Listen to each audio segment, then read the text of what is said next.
Good evening, and thank you for joining us. My name is Chrissy, and I would like to welcome you to the Doylestown Bookshop's virtual event series. I am very happy to welcome authors Susannah Marren and Mark E. Klein as they discuss the second book in Susanna's Palm Beach novel series, A Palm Beach Scandal. The authors will be in conversation for about a half hour. Following that, I will be moderating the question and answer portion of the event. If you would like to submit a question, please click on Ask a Question at the bottom of your screen and enter your question there. If you're watching from a phone or tablet, click the icon with a question mark to submit your questions. If you would like to purchase the author's books from the Doylestown Bookshop, please click the button on your screen that says Buy the Books. We have curbside pickup available at both of our locations, or we can ship the books to you.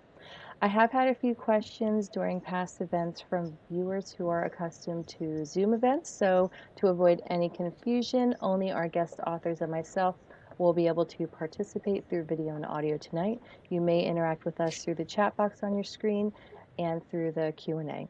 Now, a little bit about our authors. Susannah Marren is the author of Between the Tides and A Palm Beach Wife, and the pseudonym for Susan Shapiro Barish, who has written over a dozen nonfiction books, including Tripping the Prom Queen, Toxic Friends, and You're Grounded Forever, but first let's go shopping.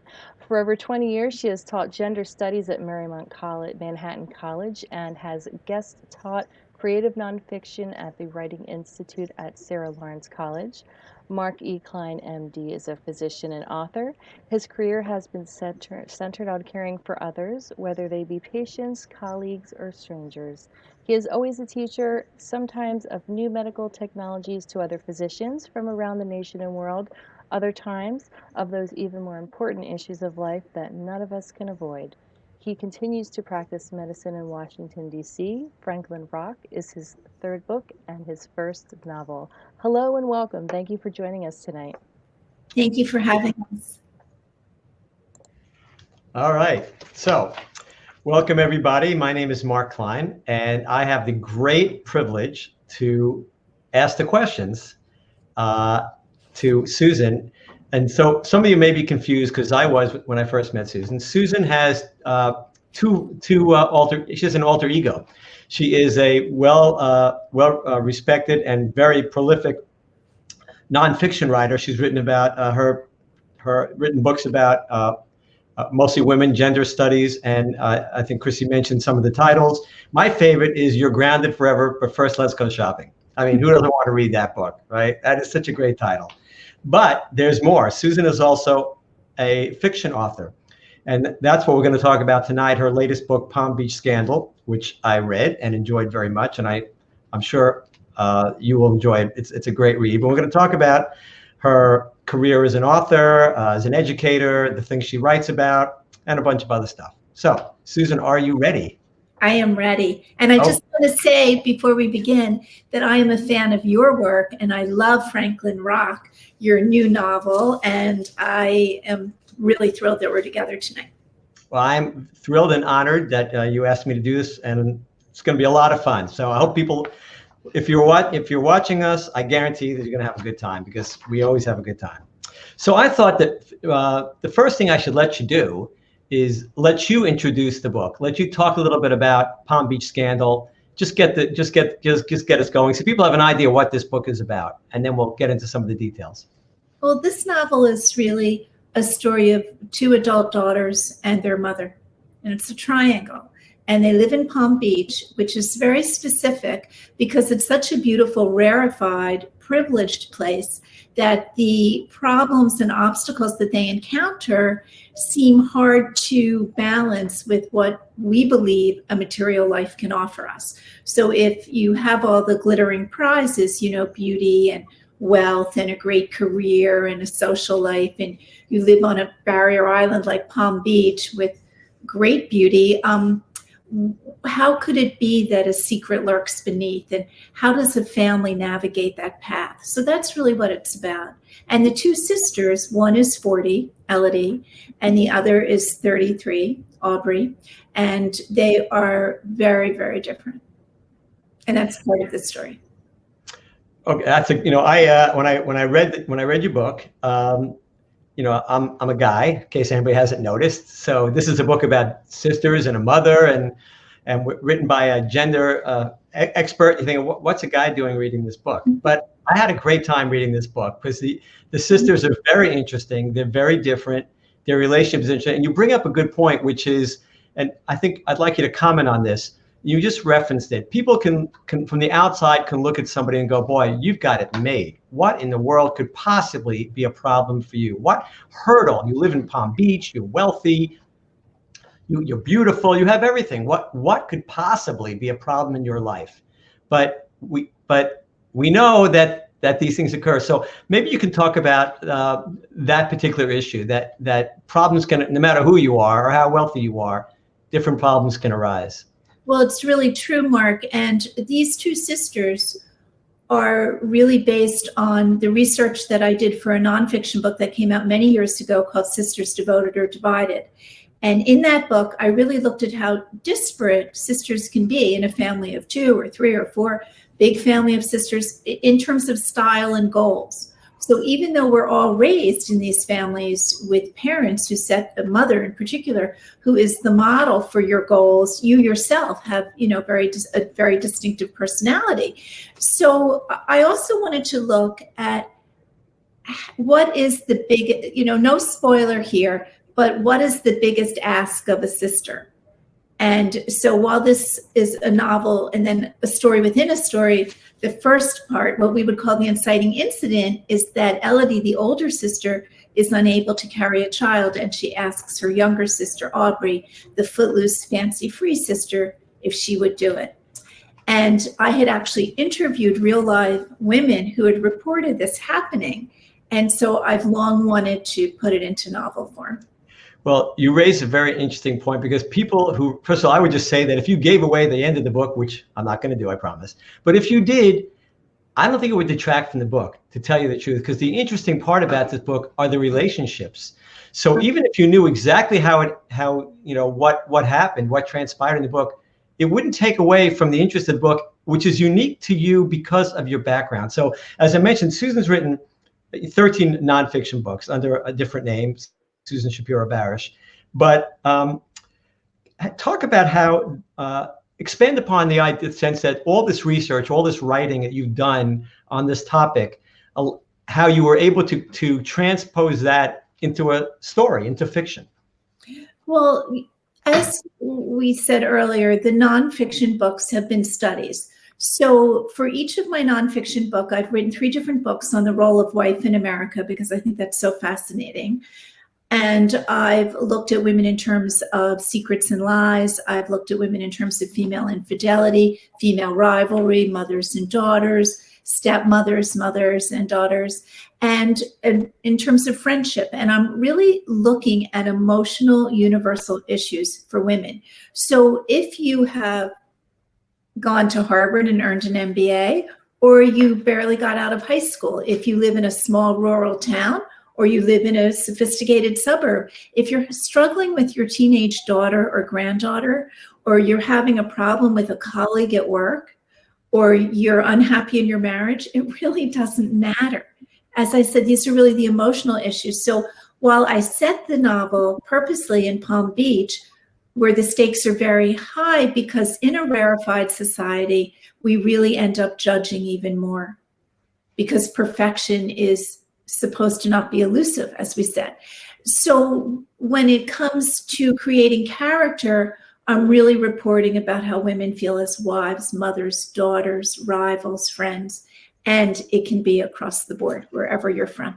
So for you, I look at this as having written fiction now, also in addition to nonfiction. I look at you as kind of cheating, see, because you have an asset that most authors, and probably almost all authors, don't have. You have years and years of research, studies, as you said, looking at the relationships of people. So to be able to create, when you create a character, it's a little different than somebody else creating a female character. It's very different than somebody else creating a female character. For instance, you chose, out of all the things that you studied, this relationship between sisters, and we won't give it away, but the fact that there is a family secret. How did you decide what to focus this book on? Which which of these many relationships that you're so familiar with from your experience in writing and research, why did you pick this particular topic?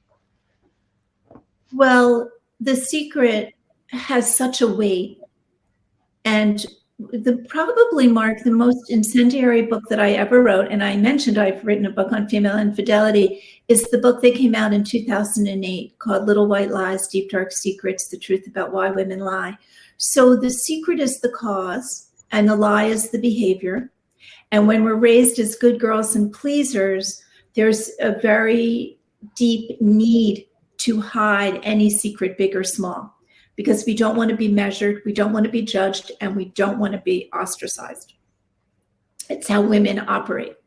Women really want to belong. So this secret is a contemporary secret. It's of the moment. So this book is timely in that way, but the ramification for each family member is really profound. And I definitely wanted to write a book about that. And I also, as I said, since I wrote that sister's book and kept this anecdotal study going for years, I've always wanted to look at the most important gift you can give to your sister. And so that is, as I said, the first spin of the book. Interesting.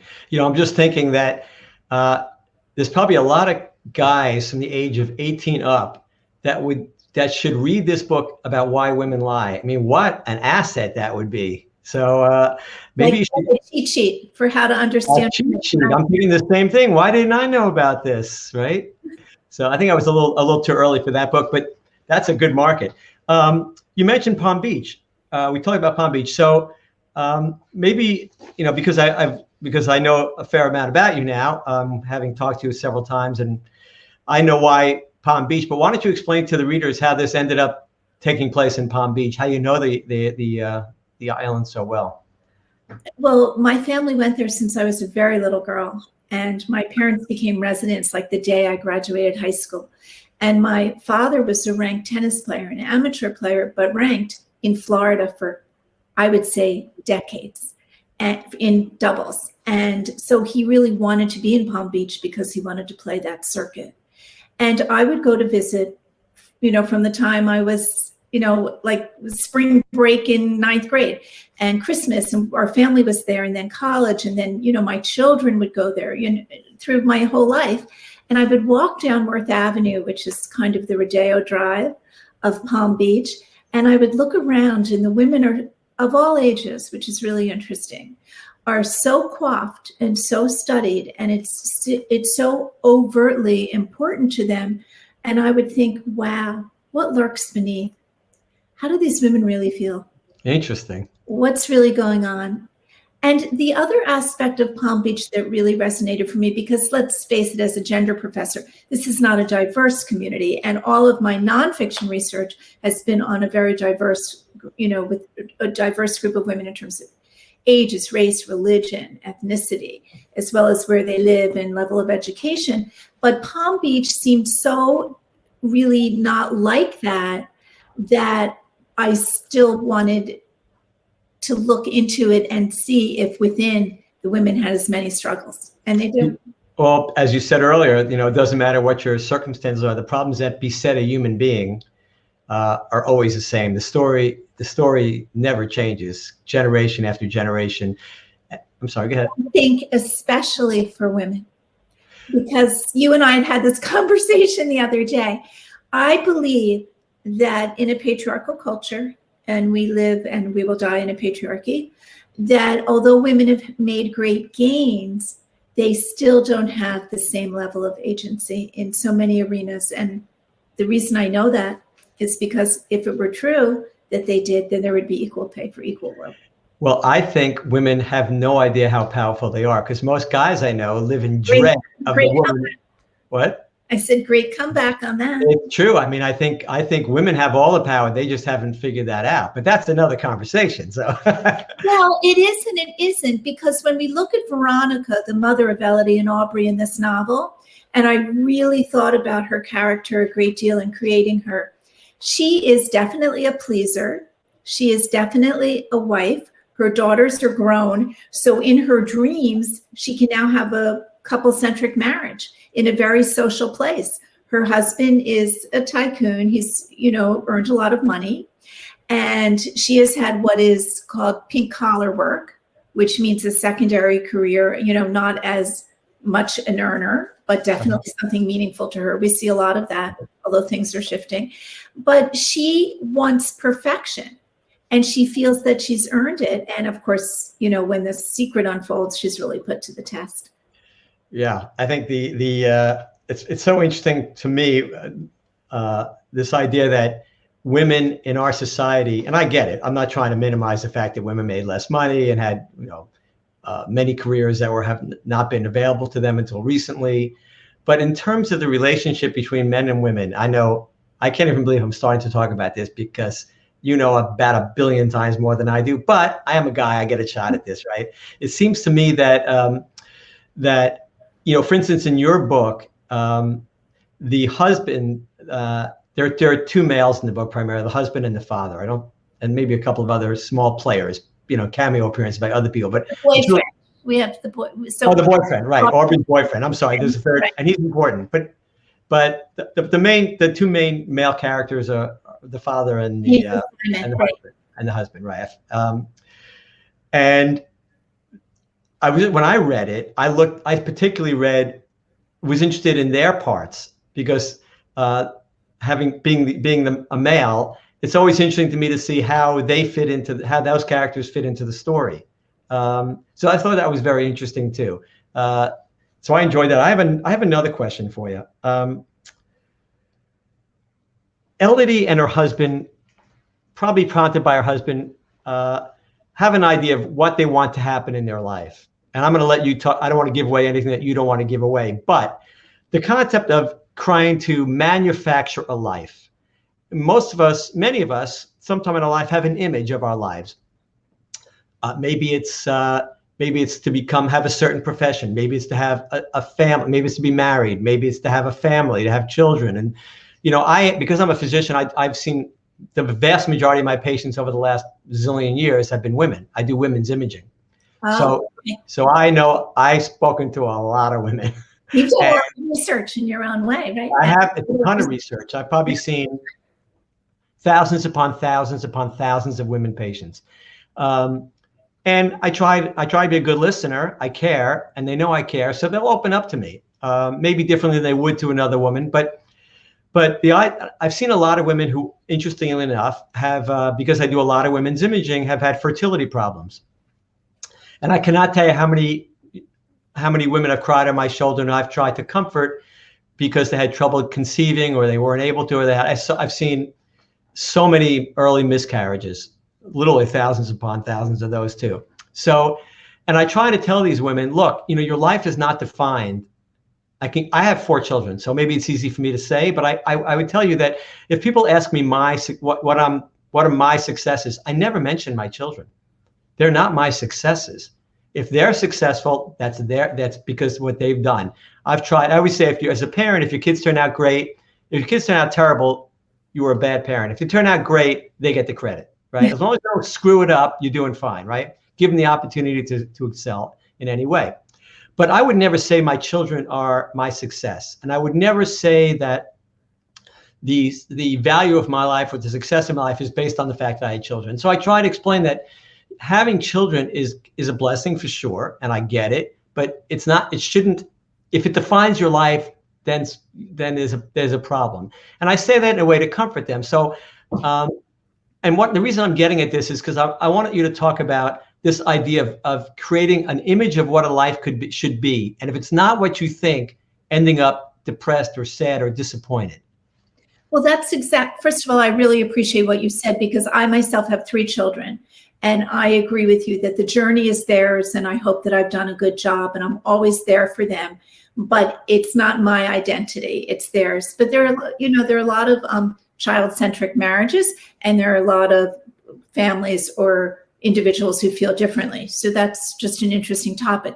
But in terms of what you're asking me in the book, I think that the example that really works for what you're describing in your profession and what you see with women is Elodie, because here Elodie is, she's the older child. So I'm very interested in this novel and family systems.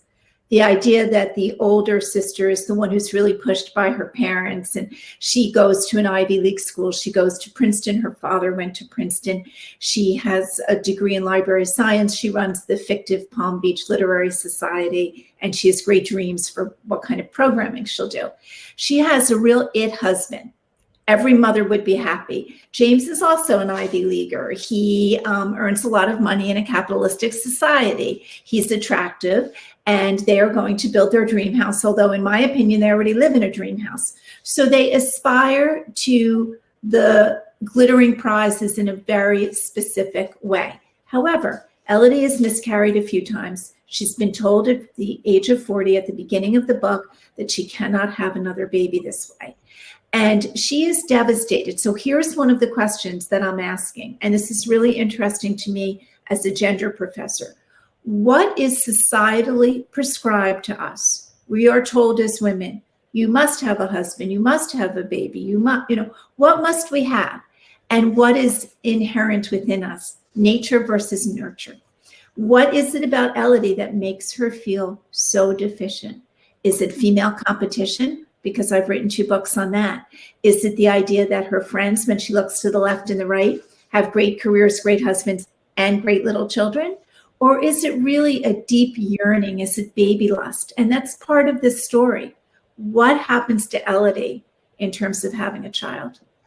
One of my nonfiction books, I have a chapter called "Man Plans and God Laughs." So most people are familiar with that, right? You make a plan, and good luck, because very rarely does it work out according to plan. I mean, we just saw Tom Brady win another Super Bowl. So I guess for him, he's got a supermodel wife. He's got 3 kids. He's won 7 Super Bowls. He's the greatest football player of all time. He's super tall, which I resent. He's super handsome. I don't really resent it. But so I'm the guy, you look at him, you go, okay, that's kind of like the perfect guy. But he's probably got his own issues also. But the point is, for most of us, we have an image of what our life would be. And that's what struck me when I was reading about Elodie, that especially her husband, who he was probably the person most concerned about having a child. I'm sorry. I wanted to say one thing about that. That's another theme in this book, is the role of wife. What do we owe to our spouses, and what do we owe to ourselves? And does that always fit? So that's another thing that I wanted to look at, really an aspect of this book that's all about the emotional journey.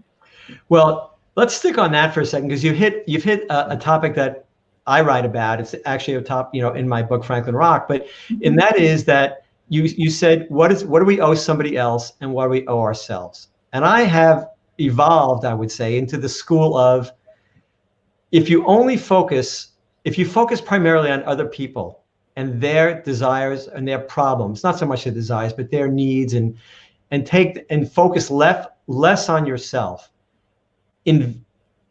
inevitably you will end up happier. This is an old story. I didn't invent, give unto others. This is not something that I invented, obviously. It's been around for, 100,000 years, whatever. Yeah. But it's something we don't think about, I think, as much. And the reason I say that is because when we are so, and this comes up with the same topic of creating a life or imagining the life you want. If you have a life, an imagined life, and it doesn't happen, and you focus on yourself, you're likely to be sad, maybe depressed, certainly not fulfilled.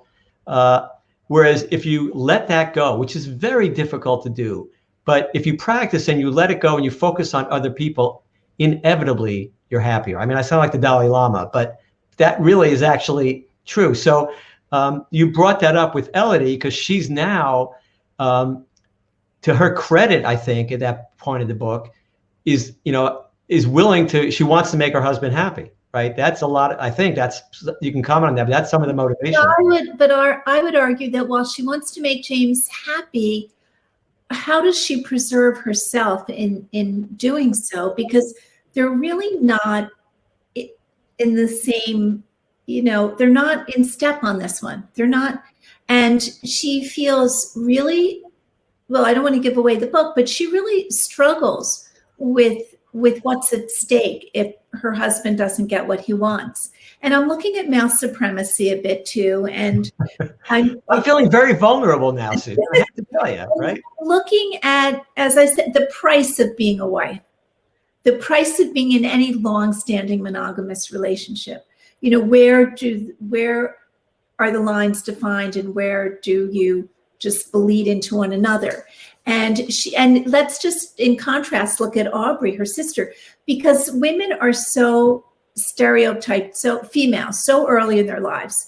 When I wrote Toxic Friends, I had women telling me that when they were in second grade, they already knew they were the wallflower or the it girl or the, the popular one, the brainy one. And so, we know early on, and then we fight type, where we hope to, expand and have our own experiences. So if we're prototyping, as I said, that Elodie is really the one who's done everything she's supposed to on the checklist that so many females in our culture feel they're beholden to. Well, Aubrey is, a free spirit. She doesn't want a husband. She doesn't want a child. She's just figuring out her career in her early 30s. Males are not exempt. I have to tell you, they are not exempt. Because when you grow up, for instance, I was, as it turns out, I was always the youngest in my class by a lot, because my parents made this gigantic mistake by having me skip a grade. So I was always small to begin with. I was young to begin with in my grade. Now I got a whole year ahead. So I was like 2 years younger than everybody. And I was the opposite of Tom Brady. I was like Tom Thumb instead of Tom Brady. So I knew, that these guys were the jocks. These were the popular guys. These were the cool guys.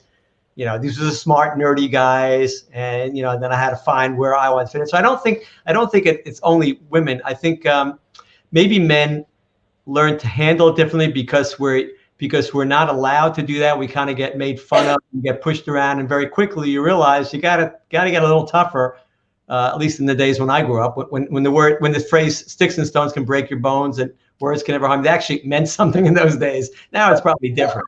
But I will argue with you. Oh, don't argue with me. Okay, I will make a point, and that is in female culture, and this definitely happens in Palm Beach, and it definitely happens in this novel. Women feel that they're competing only with one another. That's the setup. So the sense of rivalry is very strong. And as I said earlier, of being judged. And even Veronica, and let's remember, we have another important woman in this novel, and that's Mimi, the mother-in-law. Mm-hmm. Because, and again, it circles back to my nonfiction, because I wrote a book and did a study maybe like 20 years ago on mothers-in-law and daughters-in-law. And so I definitely wanted a mother-in-law in this book. And so Elodie's husband, James, has a mother named Mimi. And she looks at her son as if he hung the moon. She's a widow, and anything that her son does is right. And anything that her daughter-in-law does is a little suspect. So the pressure comes all around from the women. And, Mimi wants to show her friends what her daughter-in-law and son do. So, there's a lot of societal pressure for women.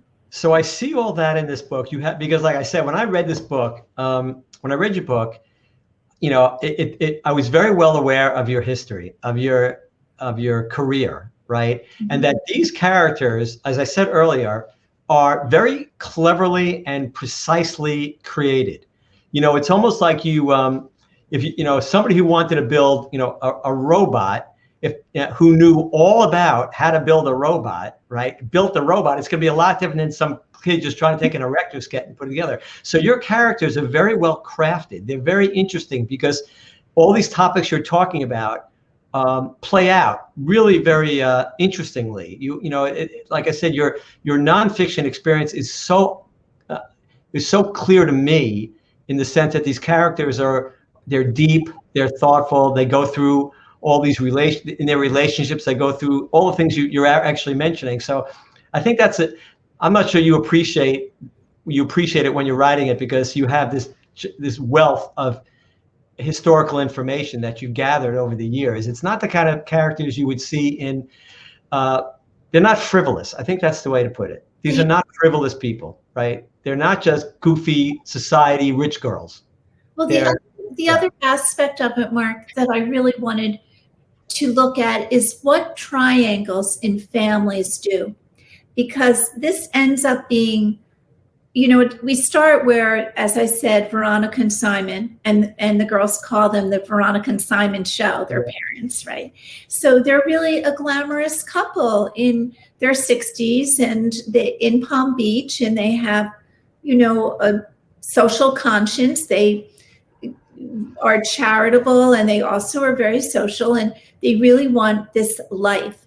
And the mother, because of what happens and because of the secret, ends up really put to the test with her two daughters. She does. She really has to take sides. And I wanted to look at the depth of what that can do to a mother. She never expected any of this.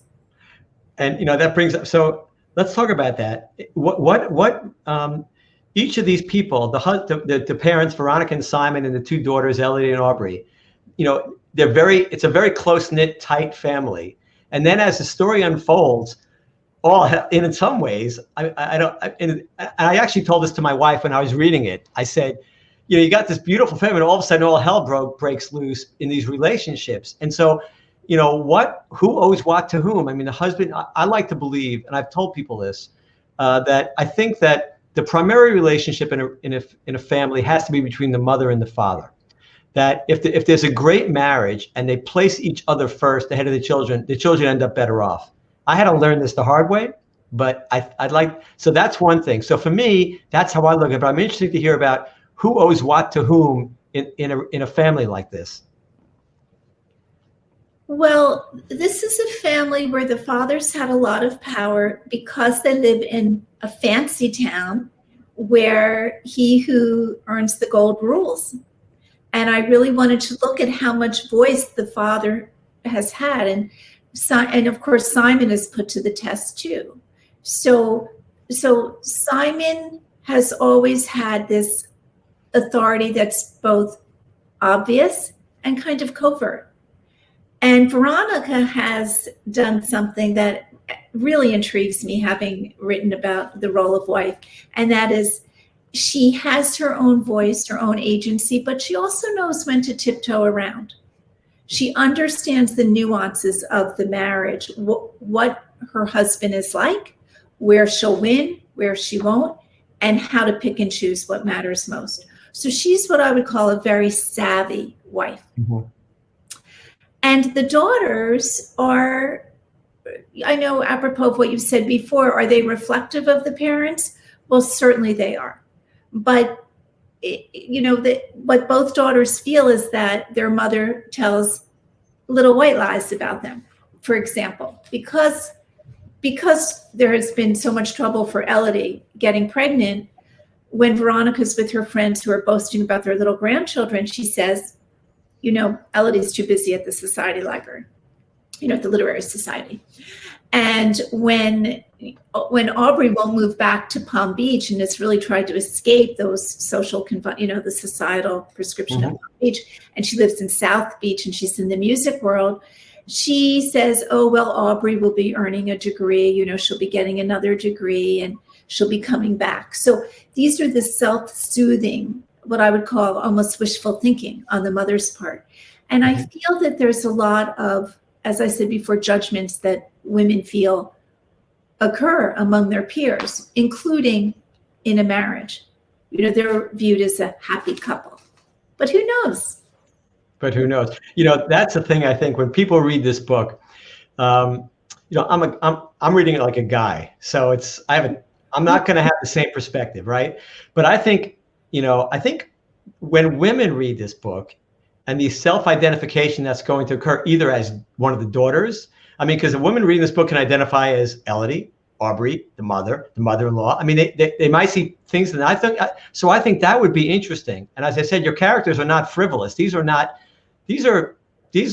intricately created people with real emotions and real issues and real histories. So, which I think you obviously created them based on your wealth of knowledge. So I think that's one thing that a reader will get, a female reader might get out of this, is to be able to identify in different parts with so many different things that are going on, the characters and their relationships. And I'm sure there'll be a lot of, oh God, I can relate to that, right? Oh, that's right. One other aspect of the book, because you asked me, that I just want to mention, because let's see what time it is. Yeah, and because you asked me about Palm Beach early on in our conversation, I just wanted to say that there's one aspect of Palm Beach that has always really intrigued me, and that is that women of all ages there feel important. And since ageism across this country is such a big factor for women, and women just, and I've, as I said, women, from all parts of the country have spoken with me about feeling invisible, or, what a certain age means, and how they feel diminished. But the idea, and on the other hand, there are more and more options for women of all ages every day. So things are improving. But in Palm Beach, when I was walking on North Avenue with my mother, what really, really fascinated me was how these women felt that they counted. And so this is a multi-generational book, very purposely. And also I have a secondary character named Mrs. A, who is well over 70 and is really the belle of the ball. She really runs the social scene. So I just wanted to mention that. So just before we get to the questions, I want to tell you that my wife is the most incredible person I've ever met. And,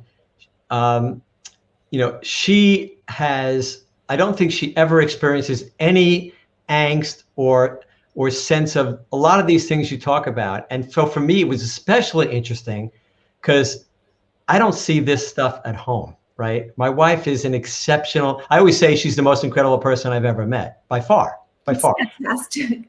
And the other thing I always tell people is that when they meet my wife, they might like me, but when they meet my wife, then I'm like old news and they just want to talk to her.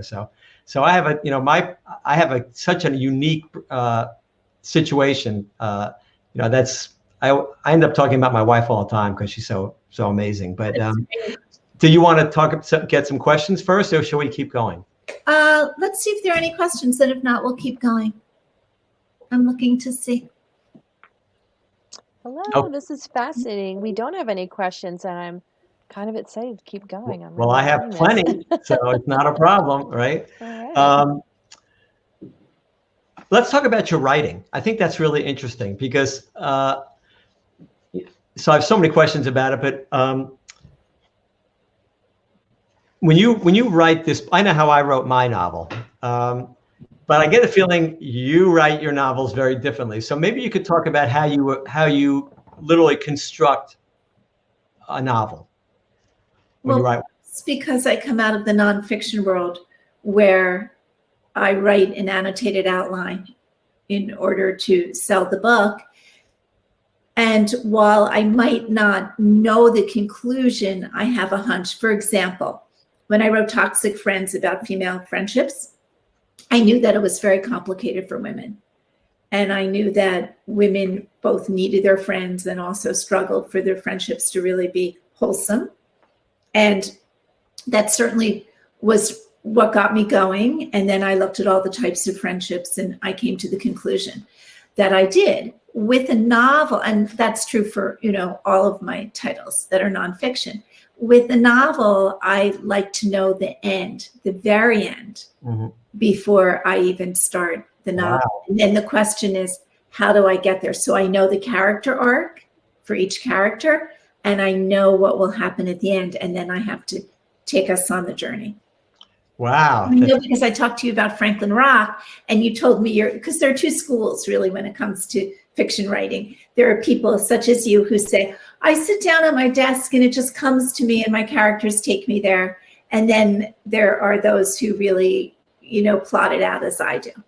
Yeah, I can just tell you, for me, I had, this book took, was brewing for years.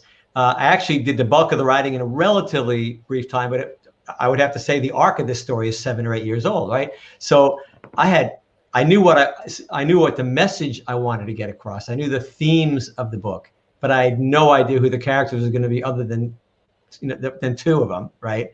And I would start a chapter and say, boy, we need I need the protagonist to interact with somebody so we can get this idea going. And I said, okay, well, let's just pull this. Here's a good person. Let's just create that character and let them start talking. And in my head, they would start talking. And I would just write down what they were talking, as if I was the observer. So I had no idea how any chapter would end. I had no idea. The very end of the book, but for me, was almost as much of a surprise to me as it is to the reader. So it's very different. But I think part of that is because you are a very organized, detailed. It's actually, I think, in some ways, you can comment on this. It's a very female trait. I find guys are a lot more all over the place, and a lot of the women, most of the women I know, are much more like my wife. But a lot of people I work, a lot of female physicians that I work with, or staff that I work with, also are very, very detailed, very focused. They have a lot of patience, so they can just take their time and craft what they want. And where I'm like, in fits and starts. So, but I believe that these traits, if they are indeed female versus male, I feel that so much of it is reflective of the female positioning in society. Women are so good at multitasking. Women are so acrobatic and multifaceted because it has been a survival skill. Why? You think it's a survival skill, or you don't think it's genetic? Then you don't think women have this? I think that it's both. I think that the survival skill probably is genetic, and I think that the way that we live as females really just brings it out. So that I think another thing is women. I'll give you an example. If I were in charge, if I was in charge of the pandemic, the COVID pandemic, mm-hmm. I probably would have put a woman in charge, because then I know that right. That's the right idea. I agree. Yeah, that all the details would be worked out. It's like, even when a woman plans a dinner party compared to a guy, I mean, it's 100 times more thought out. And I think, and I watch the women I work with, and I said, I've taken most of my patients women, and I work with almost exclusively so many women, right? And I've watched, and I think, and I've run an organization, and I have all the people that were primarily responsible for the different functions were all women, and I would never tell them what to do. I would say, present me the problem. Let me. What do you? How do you think you want to handle this? How do you think you want to fix it? And they tell me, and I go, okay, maybe I might have a couple of ideas that might help you, but you go do it. And I knew it was going to work out great. Women are so facile at getting through a situation, big or small. And I do think it's a reaction to the way that we've lived. This is a way that we prevail. So it's really it is a survival mechanism, indeed. Yeah, interesting. I just assumed, like, for instance, my wife can do 2 things or 3 things at once. So if somebody I don't watch a lot of television, because if somebody turns the television on, I'm like glued to it. I can't do anything else. Well, my wife will never just watch television. I'm right there. She's doing some needlework, or she's doing some cooking, whatever. She's doing a million things, right? Including running a business. But it is a female trait. I think it's true. And we see it in this novel. We really see how each woman navigates her path. Yeah, that's why I said that's why I keep saying your characters are not frivolous. These are really talented, accomplished, thoughtful women. I mean, the women, I think they're the most interesting. For me, they're by far and away the most interesting characters in the book. Thank you. But I do want to say one thing about each of these women of all different ages, even Mrs. A secondary character, and that is that we are really raised to believe that if we put one foot in front of the other, and this is generational, it isn't just women in their 70s today or their 20s today, but the societal message, the media message, the celebrity culture message has been that if you are a good girl and you do all the right things and you aspire to the life and work hard for it, you will get it, that you will be rewarded. And that's why it's such a blow to Elodie that she can't carry a child. And that's why we're so surprised that Aubrey would say yes when Aubrey is someone who's really pulled away from the prescription. And I think that women have always been the good girl, and good girls are raised on fairy tales. And we still believe that all good will come to us. And that's why I think it's so shocking when there's a family secret or when something goes wrong. Yeah. There's no reward in that. Something else I want to ask you. You and I talked about this, before this interview, and that is your novels tend to have these surprise endings. Yeah. And, and obviously it's purposeful. So explain why you do this in your novels and why you enjoy doing it and why you think it's important in the construction of the novel. It really is something that I am starting to get known for. And the reason is just exactly what I was saying, that we believe as females in this culture, particularly I think females, I know you're going to say men feel the same, and I think that's true, but for women it's almost dire. It really is so important that we do the right thing and get the right result.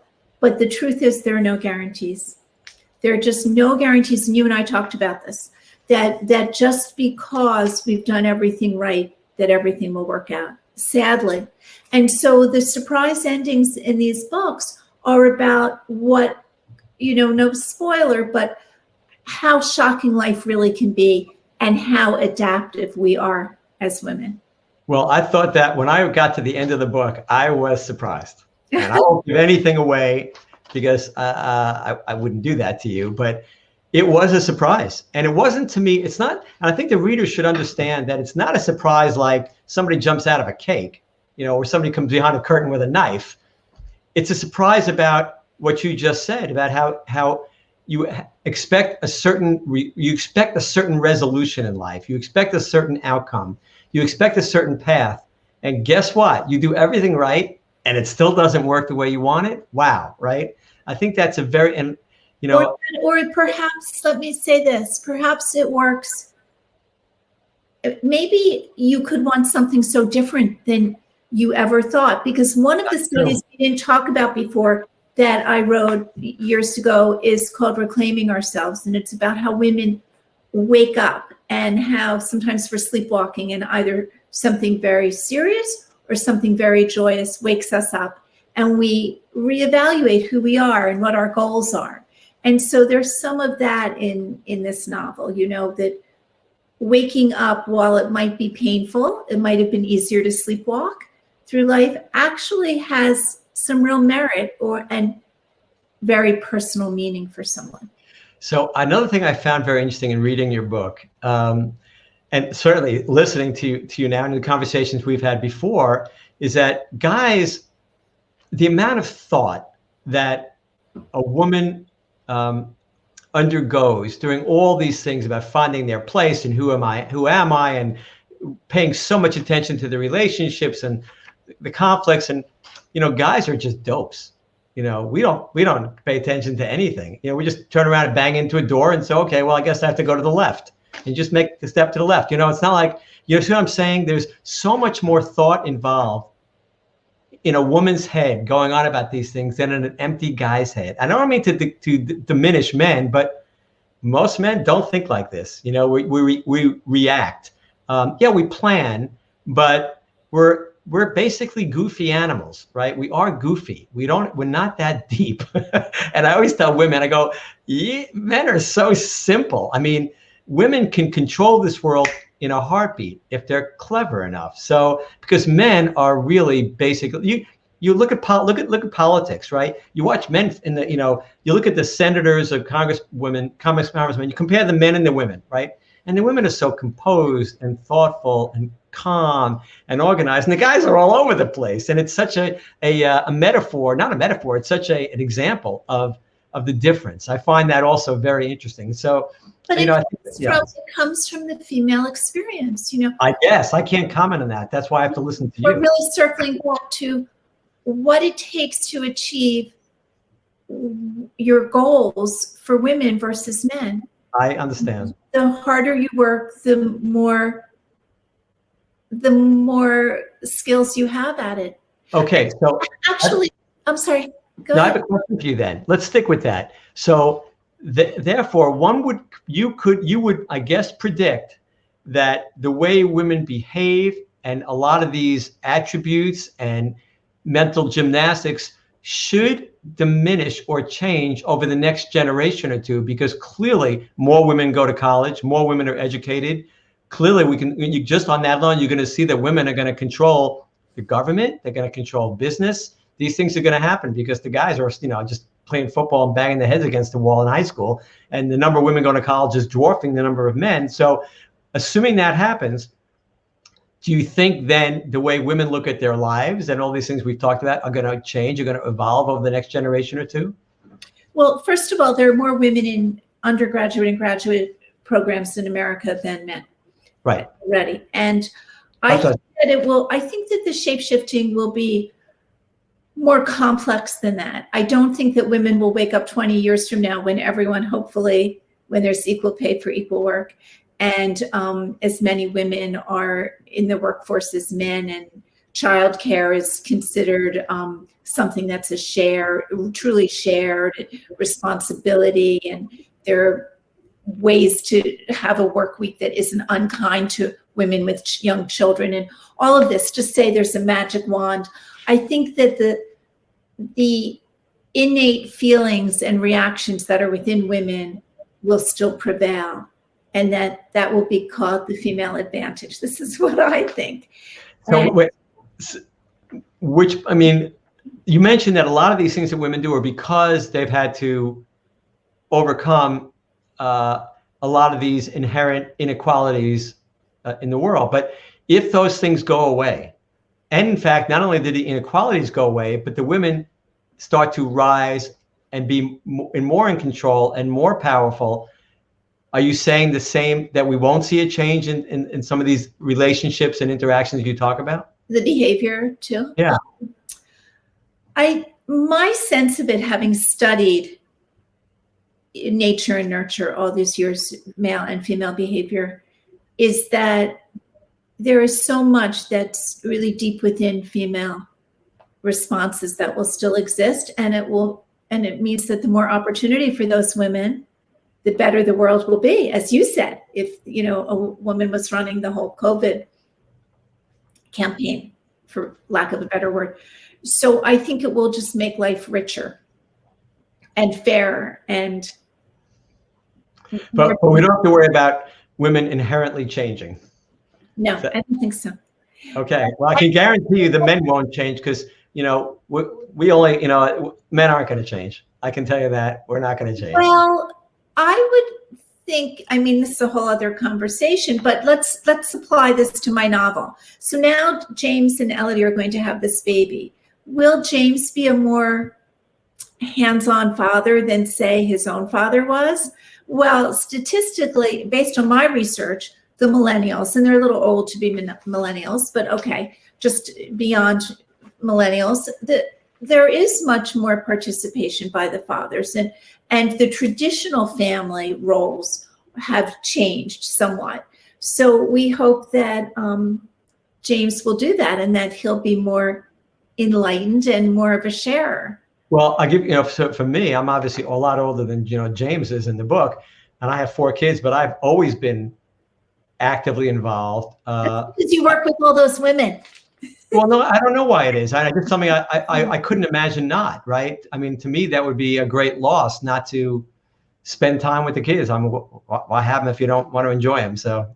But when we look at in my book, the book that I wrote, The New Wife, The Evolving Role of the American Wife, and I looked at the last 5 decades of wifing in America, and the 50s and 60s wives, the early 60s wives, felt really disenfranchised. Or a better example is if you watch Mad Men, for those tonight who ever saw that show. The women who were secretaries were desperate to get married and be wives, and the women who were wives longed for the days when they were single and living in a city, not a suburb, without a career. So that there's so many more options for women today. Oh, sure. That there's and just the idea, and this goes back to Aubrey in my novel. Aubrey doesn't feel that she has to have a husband or a child for her life to be complete. So back in the 60s, when early 60s, that wasn't an option. So as options change for women, maybe not their nature, but definitely the opportunity changes us. Mm-hmm. Let's see, do we have any questions at all, Chrissy?